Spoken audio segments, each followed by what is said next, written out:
হাঁস পালনের সাফল্যের গল্প, রফিকুলের জীবন বদলের যাত্রা।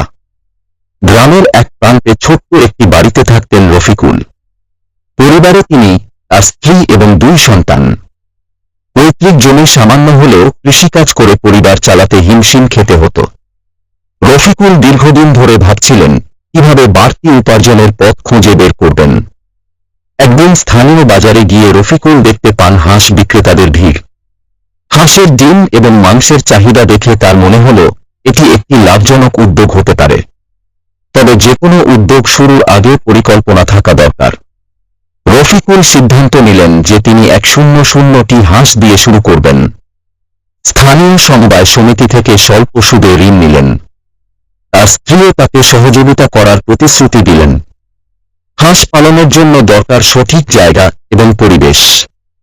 রফিকুল তাদের বাড়ির পেছনের একটি খালি জায়গায় একটি ছোট পুকুর তৈরি করলেন। পাশাপাশি একটি ঘর তৈরি করলেন যেখানে হাঁসরা রাতে থাকতে পারবে।